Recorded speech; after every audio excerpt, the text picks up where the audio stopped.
Hello, Randy Rain here, and I've been on eBay again. This time I did a search for vintage Sears toys, and I found this cool tank. It is really cheap because it needs a lot of work, but it's pretty nice. It looks really cool. The remote's great. It's embossed with Sears right on here. Has a nice antenna. Switches are great. Missing the battery door. The tank really does look pretty cool. It's got a little flap. I think you could put an action figure in there like that. And of course it's missing the battery door as well.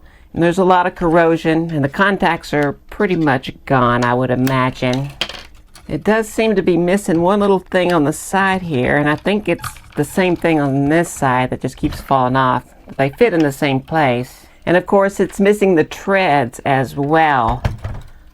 And I have some of the treads here. It's like the Dead Sea Scrolls here. You don't want to touch it too much because it just kind of disintegrates. And I'm hoping I can make one out of these and actually mold it and make some treads for this thing. That's going to be a challenge. This whole thing's going to be a challenge, so let's see if I can do it. So I've got to jump on everything, and I went ahead and 3D printed some battery doors. So here's my first battery door. It was done in 2 pieces and I glued it together. No, actually 3 pieces. Look at that. Watch this. Boom. Put that thing there and Of course I can't leave it like this. I gotta, make a mold of it and cast it into some green plastic, but that's a pretty good battery door. But you haven't seen nothing yet. Look at this one. Look, it has the little flaps and stuff. Yeah. You ready for this? Watch. It's kind of, you can see how the battery expanded here. And it pushed. This thing needs to be straightened up a little bit. So you put it in. And, oh yeah.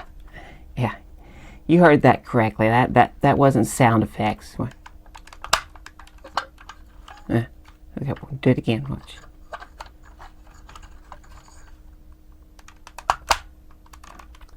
That's a battery door right there. The battery doors need to be a 2-part mold, so I guess I better start with that. You know that mold making guy on YouTube that's always talking about beeswax? Took his advice and I bought some beeswax, and it's pretty good stuff. He's right, actually. And I found it's a good way to just fill in this 3D print stuff. So I'll just cover this in beeswax right here and it won't look like 3D printed anymore.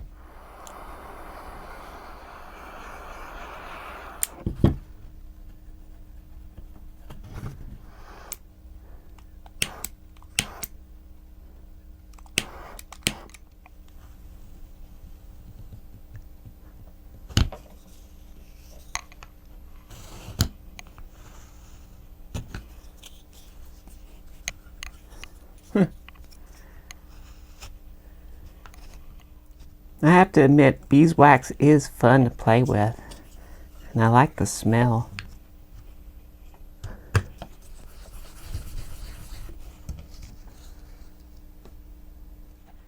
I mean, it has a texture on here, so I think if I just kind of put a bunch of beeswax on here and then just kind of mash this sandpaper into it.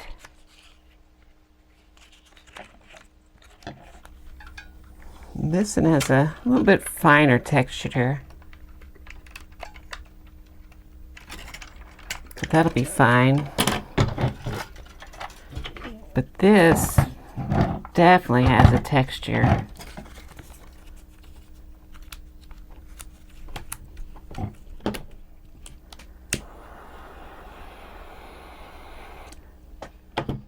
I also got that sticky wax stuff, so let's see. Still working out what kind of uses I want to use this stuff for. I don't know, this is kind of helpful.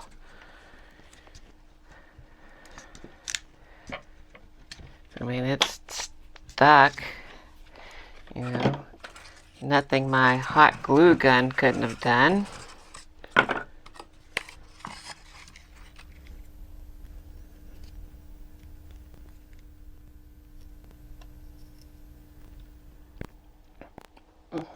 Alright, so I have the clay going all the way up to the edge.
Alright, putting the wax on there didn't really work out that well, but I left it on there and just let it get ugly. That's the texture I'm going to use. It's just ugly. That's the texture. Ugly. Alright, once again, Mold Max 30.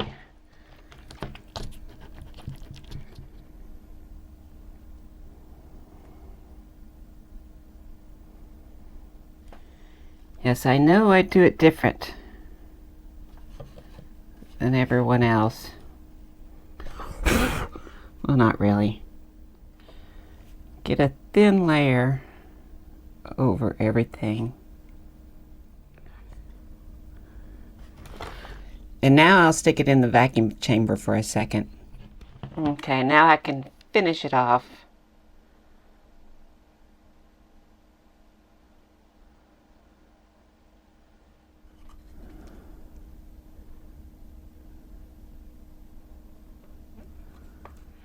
Alright, now it's back to the vacuum chamber. And this is why I don't show you the vacuum chamber. It's dirty, you can't see anything anyway.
put it in the freezer for a little while and got it cold. Makes the clay hard, so it should come out easier as soon as I can get it going. Not like that. Come on.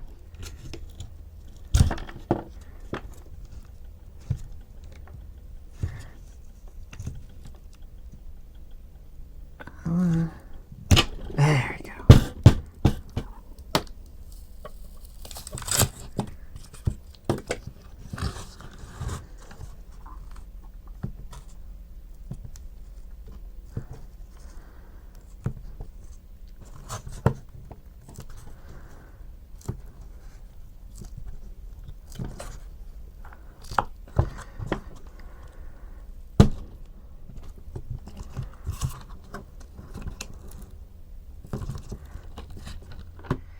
Now my release agent, this time all I did was thin down some petroleum jelly with some WD-40.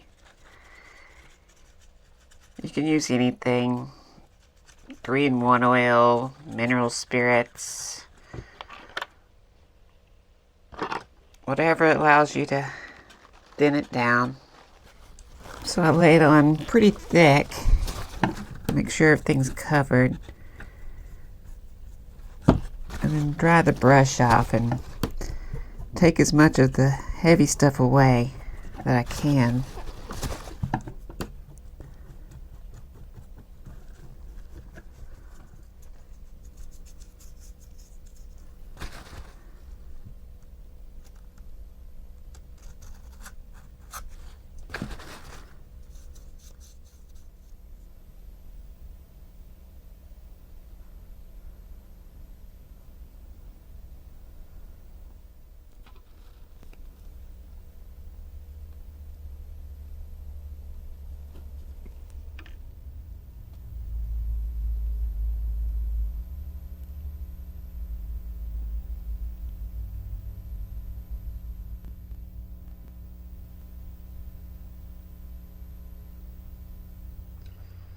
Alright, let's see about getting this back together. That can go there. Let's go ahead and put this good one .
Now please don't tell me in the comments that I need a pair of tin snips, because I don't.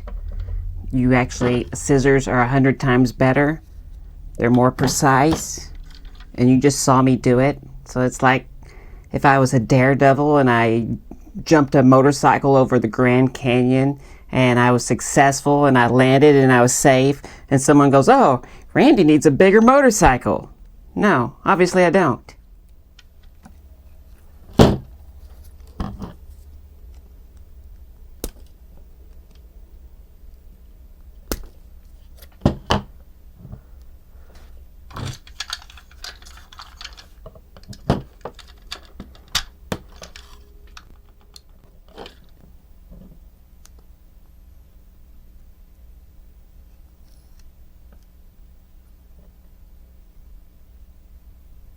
Yeah, you're not going to shave off little tiny bits like that with a pair of tin snips.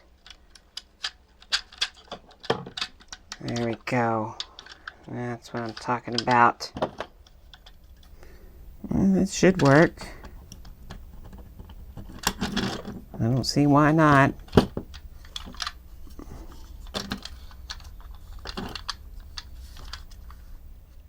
Okay, go ahead and put my electronics back.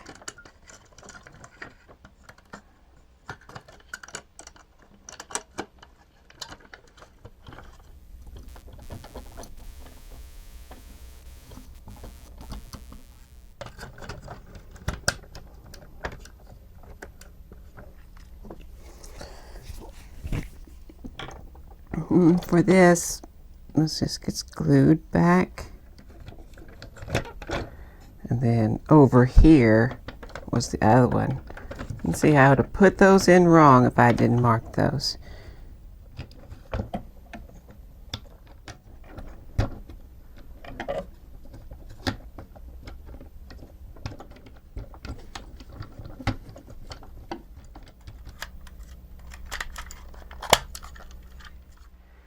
A little spring goes there, and then the red one goes, the blue one goes over here, and then this thing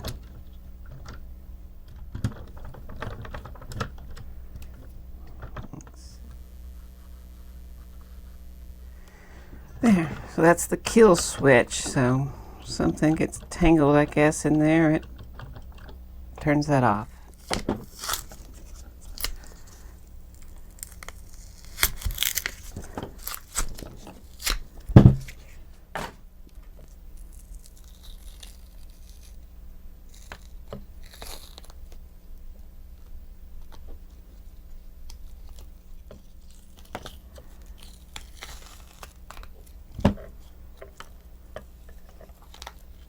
Powdered pigment, which is just chromium oxide.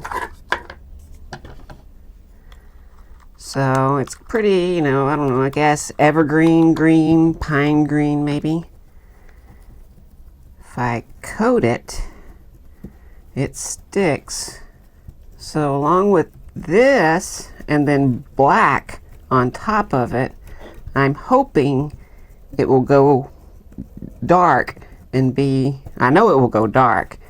The question is how dark it will go.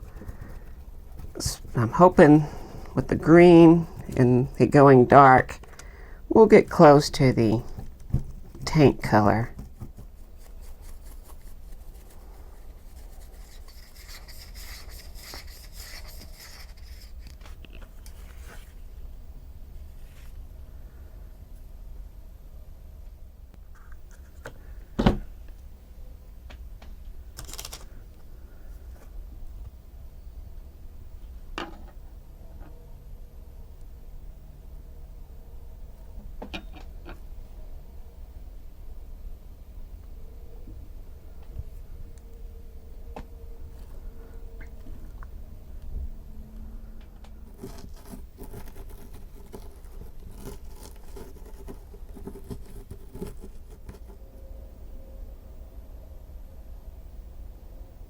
All right, here we go. I did a poor job of figuring out how much I needed. That was a waste. That's a waste.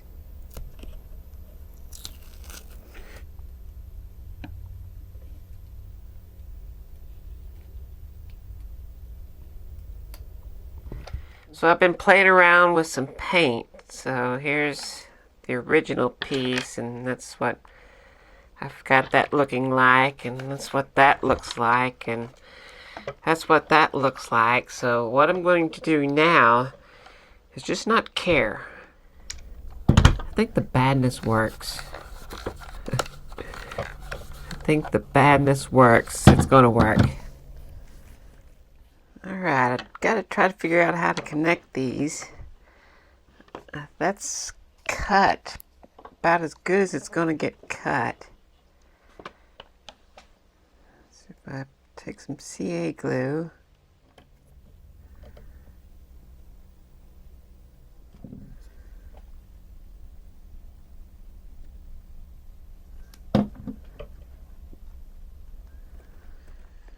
Okay, I was able to finally get it together.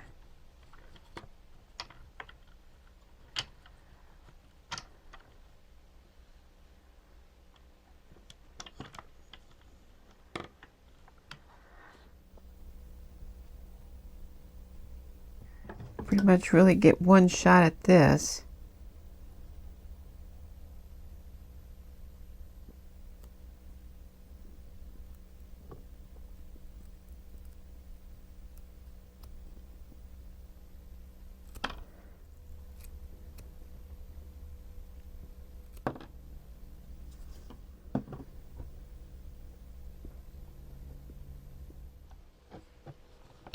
I'm not going to stretch it out. I'm just going to look at it. I think it'll be fine. That's what I'm going to go with.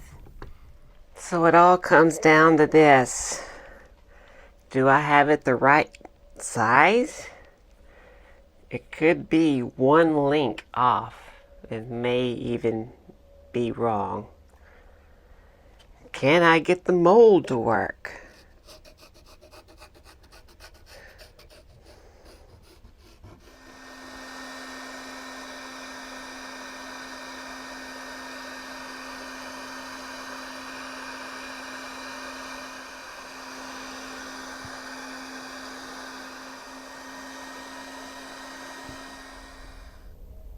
Now I have some strips of construction paper that I am going to try to CA glue all around this thing.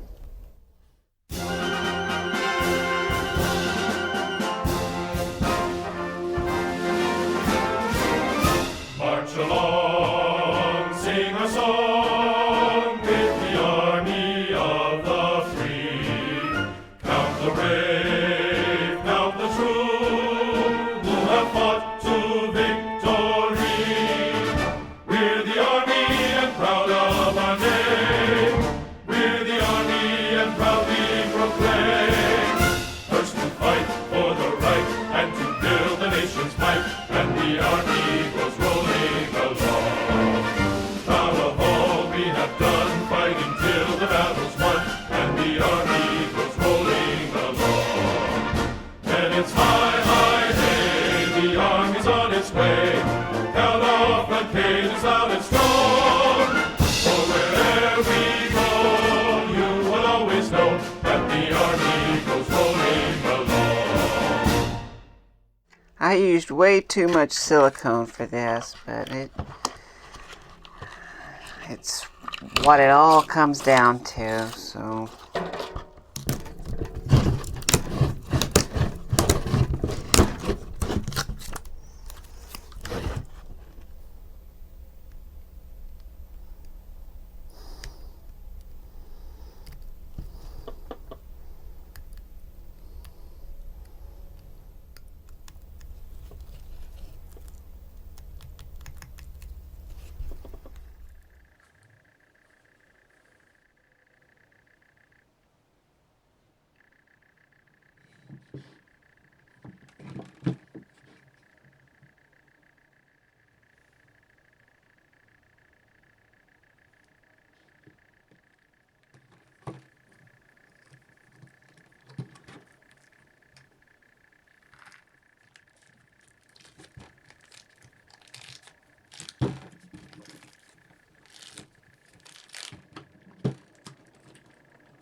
So that was a lot of work, and I mean a lot of work to get this thing going. So I thought, you know what, since I made all these molds and I did all this work, go get another one. Go get another one, fix it, sell it, blah, blah, blah. No dice. Couldn't find another one. So I said, well, I'll go to Google. No, nothing. Zip, zilch, nada, bupkis, zero. Couldn't even find a picture of this thing. So I thought, well, wonder what year it came out. I said, it's got to be at least late 70s, I would say, because of the way it's made. Has to be after Star Wars because it's made for an action figure, and action figures really weren't a thing before Star Wars. It had to be after that, so when everybody else started making other things action figure size. So it was Sears, so I started looking in the wish book, and I found it. 1983 wish book. Now it's on a page of G.I. Joe, but if you look closely, it's not actually G.I. Joe. It just says military vehicles here. You had a tank and you had a Jeep, both remote control, and they just says military vehicles that you could buy. This thing was $25 back then. So yeah, this thing is super, super rare. That's actually something I can say. And it works. And you want to see it work. Well, I dug through my action figures and I found this guy. Have no idea where it comes from. Don't know who he is. Do not remember anything about him, where I got it. Had it as a kid, but it was either Star Wars, this guy, or Mork. So I went with this guy. I'm going with the crazy Texan that owns his own tank. Fits in good and even hold on to the gun here.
See, I told you, it's a really, really cool tank. It works great. I haven't seen anything be able to stop it yet. It just goes right over everything so far. Turns on a dime. I love the way it turns. And I really want to keep it. I really want to keep it. It's so rare. It works so great now. But either I gotta start a museum or I gotta get rid of some of this stuff that I'm refurbishing. I don't have room for it. So this is on eBay, but just fair warning, price is up there. Be ready for it. All right? If you don't want it, I'll keep it. I don't have a problem keeping it. That's for sure. Anyway, if you like this video, I sure would appreciate a thumbs up. If you want to see more, of course, you hit the subscribe button. I say this every time. Also, I say this every time, but these people here, these are the patrons. These are people who are helping me out, and they blow my mind, really. I've talked to so many of them. They're such nice people, and they amaze me, and I thank them oh so very much. And if you'd like to become a patron, there's, of course, a link and perks and all of that stuff. But I do thank these people very, very, very much. They're incredible. Anyway, thanks for watching the tank. Check out the links. See ya.